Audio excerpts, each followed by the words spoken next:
Assalamualaikum warahmatullahi wabarakatuh. Kembali bersama saya Iswatun Hasanah.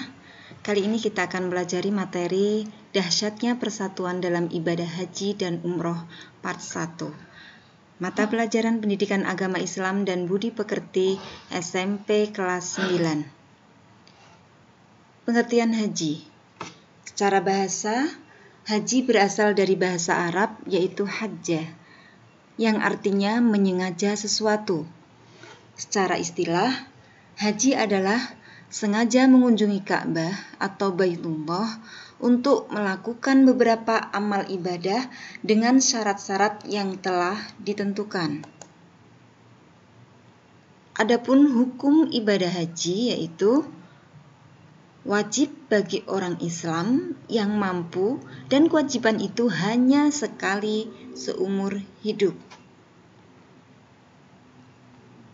Dalil nakli tentang ibadah haji terdapat dalam Quran surat Ali Imran ayat 97. A'udzubillahi minasyaitonirrajim. Bismillahirrahmanirrahim. Walillahi 'alan nasi hajjul baiti man istata'a ilaihi sabila. Yang artinya, mengerjakan haji adalah kewajiban manusia terhadap Allah, yaitu bagi yang sanggup mengadakan perjalanan menuju ke Baitullah. Quran surat Ali Imran ayat 97. Adapun syarat wajib haji yaitu yang pertama, beragama Islam. Yang kedua, baligh atau dewasa. Bagi anak-anak belum mempunyai kewajiban untuk berhaji. Namun, apabila anak-anak tersebut ikut atau melaksanakan ibadah haji, maka hajinya tetap sah. Namun, ketika dia sudah dewasa kelak, dia tetap memiliki kewajiban berhaji. Yang ketiga yaitu berakal sehat.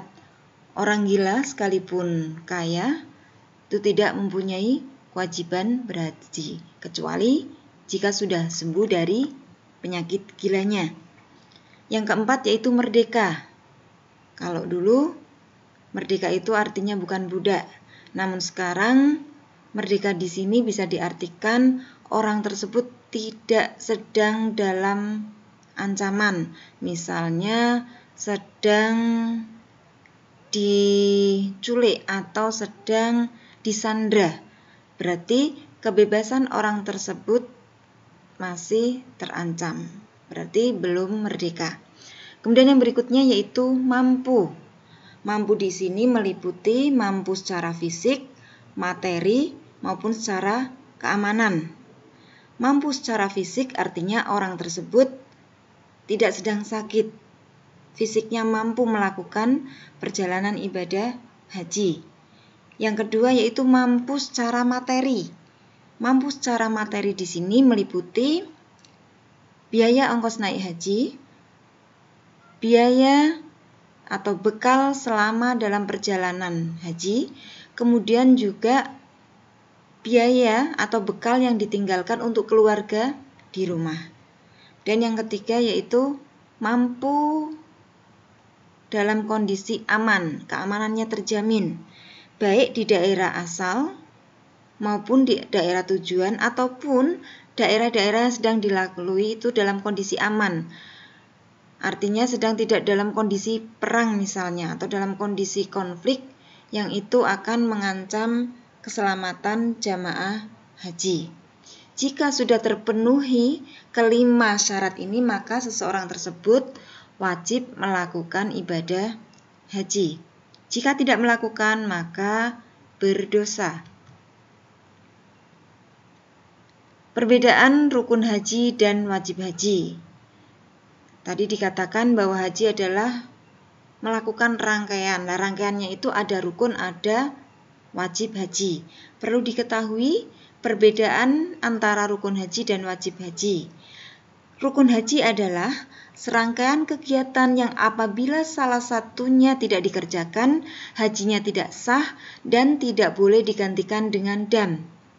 Sedangkan wajib haji adalah serangkaian kegiatan yang apabila salah satunya tidak dikerjakan, hajinya tetap sah dan digantikan dengan membayar dam atau menyembelih hewan.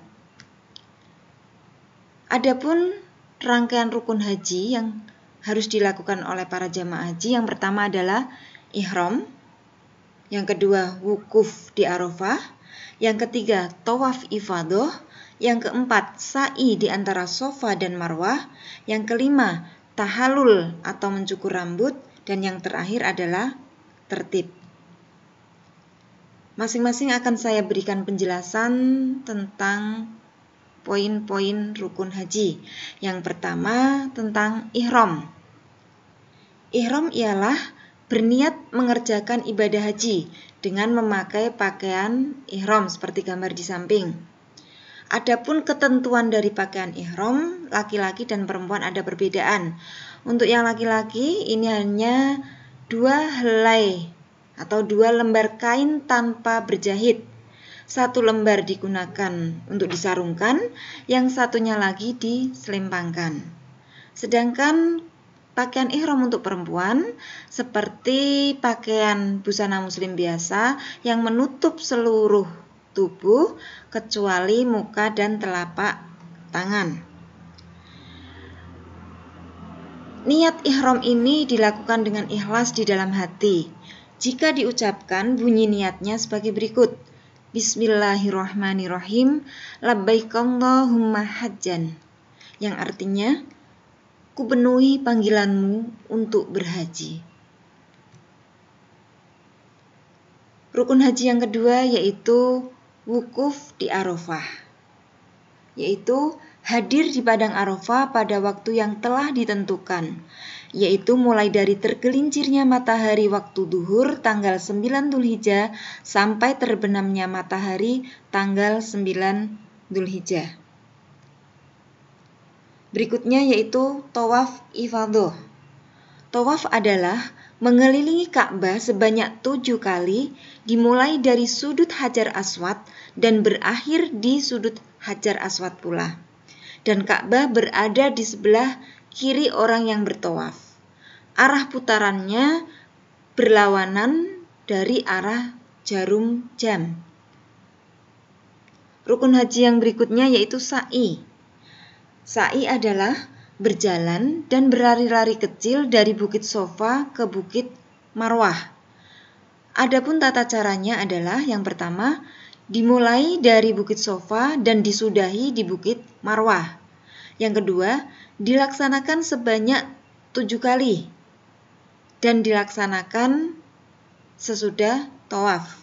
Hitungannya adalah dari Safa ke Marwah dihitung 1, kemudian Marwah ke Safa 2, Safa ke Marwah berikutnya 3, dan seterusnya.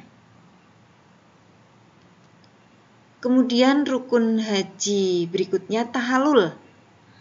Tahallul di sini yaitu menghalalkan perkara yang semula diharamkan, ditandai dengan mencukur sekurang-kurangnya 3 helai rambut. Karena ketika jamaah haji sedang berihram, ada beberapa larangan yang tidak boleh dilakukan. Ketika seluruh rangkaian sudah selesai, maka dihalalkan perkara yang sebelumnya diharamkan, yaitu dengan ditandai mencukur rambut minimal 3 helai rambut. Yang terakhir, tertib, yaitu menertibkan rukun tersebut, artinya harus berurutan, dimulai niat, yaitu dengan berpakaian ihram, kemudian wukuf, tawaf, sa'i, dan tahallul atau menggunting rambut. Baik, untuk pertemuan kali ini kita cukupkan. Untuk part kedua tentang haji, kita akan mempelajari tentang wajib haji, sunah-sunah haji, larangan-larangan haji, dan dam atau denda haji. Terima kasih atas perhatiannya. Akhirul kalam, wallahul muwaffiq ila aqwamit thoriq. Assalamualaikum warahmatullahi wabarakatuh.